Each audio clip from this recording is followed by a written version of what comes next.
What's going on, everyone? This is Anthwon Thomas back again with another episode of Silver Lining TV, where we motivate and inspire people to create a better life through real estate.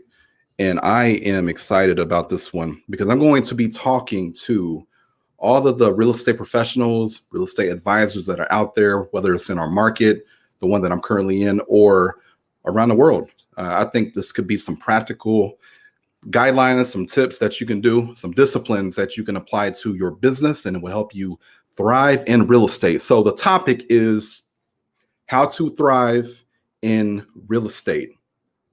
And I'm going to share 4 disciplines, but I do want to give a little context because a lot of people don't understand this. So I'm going to say it. Real estate is not like what you watch on TV. It is not those TV shows that are for entertainment purposes. Is nothing like that. Real estate is a true sales business.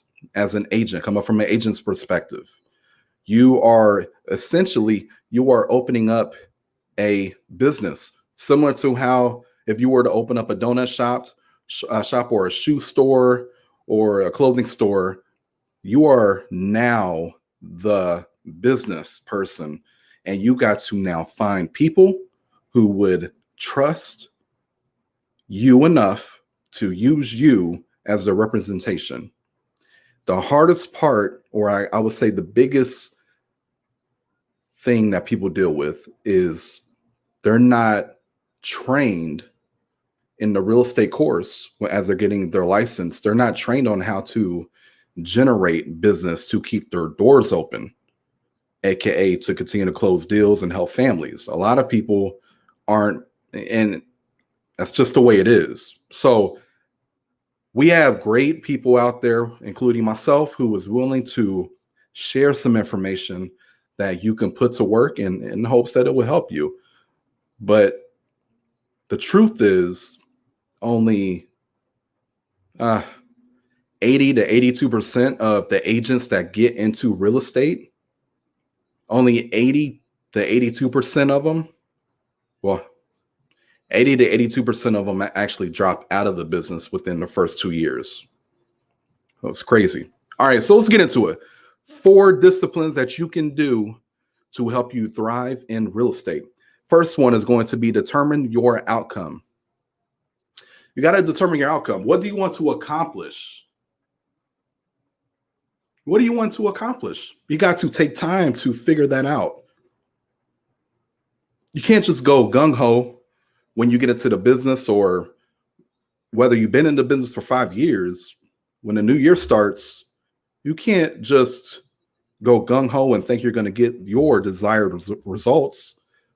You got to take time to determine what do you want to achieve. Then you got to formulate a plan. You got to formulate a plan to get there. A business plan. And a business plan don't have to be several pages long. It could be 1 page. But you got to formulate a plan. That's number 1. First discipline. Determine your outcome. Formulate a plan. Number 2, master the real estate conversation. You got to master the real estate conversation. You are an advisor. How are you communicating effectively with clients on their biggest asset that they'll ever own? Are you giving practical knowledge? Are you giving them the correct information? Are you educating them to help them make the best decision for themselves and their family? Ask yourself that question. I like to use what we do as at least what we do as Silver Lining Real Estate Group. I say to my agents, think of yourself as a surgeon. A surgeon will spend, while they're in school, 8 years of schooling, 10, 12 years of schooling to learn a script and a procedure to be able to perform successful surgeries. And they get paid very well doing it because they specialize in it. So as a real estate advisor, you got to treat what you do the same way a surgeon does. You got to take it serious. You can't play around. A surgeon takes care of actual physical health. A real estate agent is helping you as a client. Your agent is helping you take care of your financial health. Real estate is a huge way to generate wealth for yourself. So your agent, you need to make sure that they are treating it like that. So as an agent, it is your job to make sure you are working on your craft. Now, a Silver Lining Real Estate Group, I mean, we take it very serious. We consider it malpractice if you're not working on your craft. If you're not skilled or making the necessary, pretty much we put our agents through a whole incubator program where they got to learn everything step by step.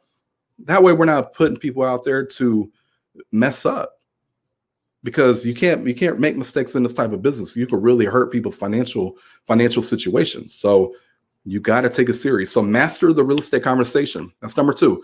Number 3, time block. You got to time block. Time blocking is very important because your success in real estate is going to be based on how productive you are in your daily activities. Number 1, I guess, what are your daily activities, which I'm going to touch on here in a minute. But what are your daily activities? And the daily activities that you are partaking in, are you productive? Are you efficient? Or are you, when your time block says to lead generate, are you then on Facebook looking at new shoes?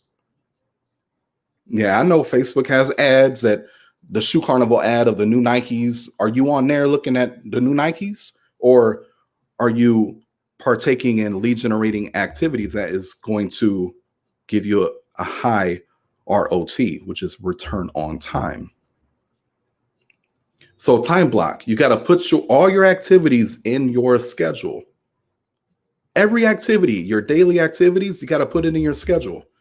And you have to understand that as a real estate agent, you don't have a boss anymore. You are, as a matter of fact, I'm not going to say you are your own boss. Here's the reality. Your schedule is your boss. What your schedule says do, you need to do. No exceptions. So make sure you put the correct activities in your daily schedule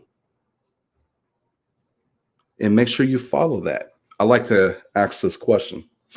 So whenever I'm having a conversation with one of my agents, and a lot of times this comes up in our one-on-one meetings, and I'll ask them, if you, as the CEO of your business, meaning the people and your clients that you're working with, I want my agents to treat that as their business. So you are now a businessman, agent. If you were to follow you around for a whole workday, and you were watching the activities that you did coming from, like, say you were the owner and you're watching yourself partake in the daily activities. And if you're watching you be on Facebook when you're supposed to be lead generating, and the next thing you know, you're on your email, just browsing through stuff to kill time, would you as the CEO fire you as an agent?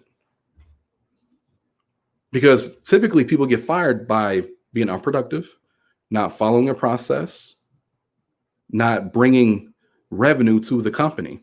So if you are the CEO and you are watching you, an agent, pretty much do all the activities that you do daily as an agent, the inefficient stuff that you're doing, again, the browsing on social media, would you fire you?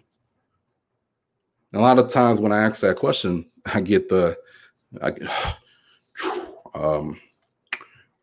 lot of times that means, yeah, you would. So we got to make sure that we're in our schedule, treating your schedule as your boss, following it, and really, and just understand things will get messed up in your day. You will have consultations that get pushed back, so on and so forth. But you got to always remember versatility is key. Following your schedule is key. So number 3 was time block.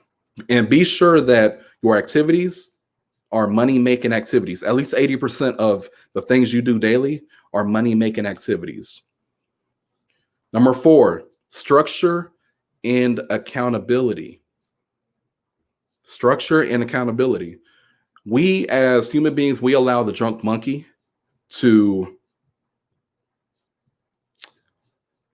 Drunk monkey, by the way, if you don't know what that is, it's kind of like a negative self-talk, like your ego, that voice in your head that says, "Oh, you don't need to do that. That workout is going to be difficult. You don't want to feel that pain the next." Right, that voice in your head. That's the drunk monkey, if you're unaware. So, as human beings, we sometimes allow that drunk monkey to hold us back from our goals. We allow that drunk monkey to convince us to be comfortable, to not step out of our comfort zone and grow. The drunk monkey, right? The drunk monkey, a drunk monkey, if you've ever seen one before, I've never really seen one before, but I can just imagine a drunk monkey being in a house and breaking everything and just being very messy. That is what that voice in our head does. And then we become self-deprecating.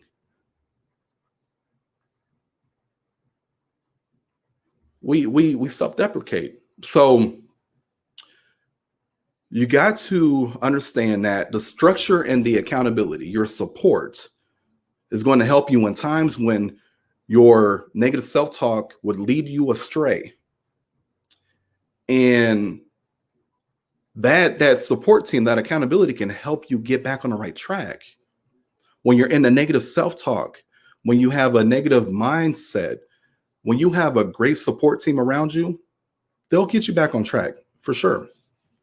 So the key is to set up a team or structure a team around you. And I would not recommend family. And the reason why I would not recommend family is because family, generally, they love you. And they love you so much that they don't want to have confrontation with you. Meaning, when they need to tell you the cold, hard truth about how you're messing up, a lot of times families say, "Oh, it's okay. It's just a bad day. Just start over tomorrow." Or, a lot of family members will avoid that confrontation of telling you, "Hey, man, you are messing up. Get it together." So I would not recommend family. However, some family members may be great at this, but at being a great support system. But generally, from my experience, family they're a little easier on you. What you need to set up your structure of accountability partners, those people need to be like-minded people like you who are wanting to achieve the same thing you want to achieve or something very similar to that.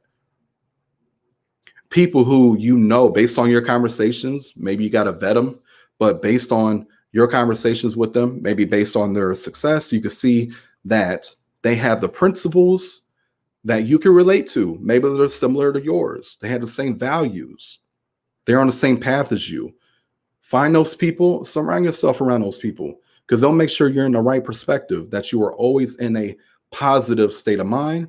And if you're not performing on what you have committed to, they'll call you out on it, and they're not afraid to. Key point.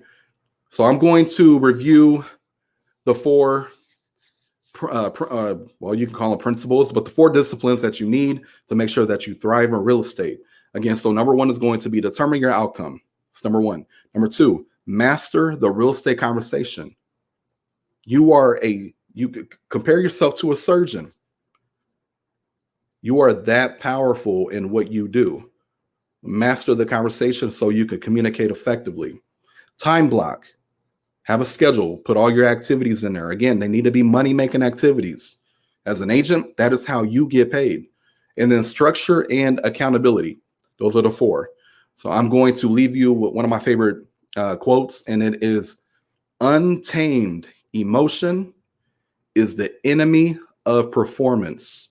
Untamed emotion is the enemy of performance. You got to keep your emotions in check. The support and accountability team will help you do that.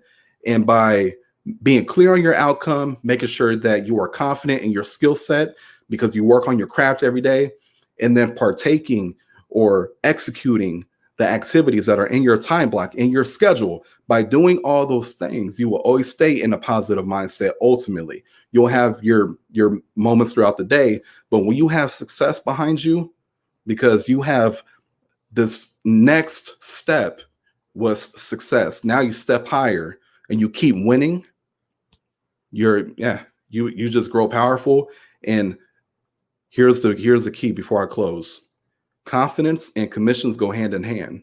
So by winning at a high level, by following these principles, these disciplines, you'll develop your confidence. And then at that point, people want to hire a real estate or any type of professional who is confident in what they do.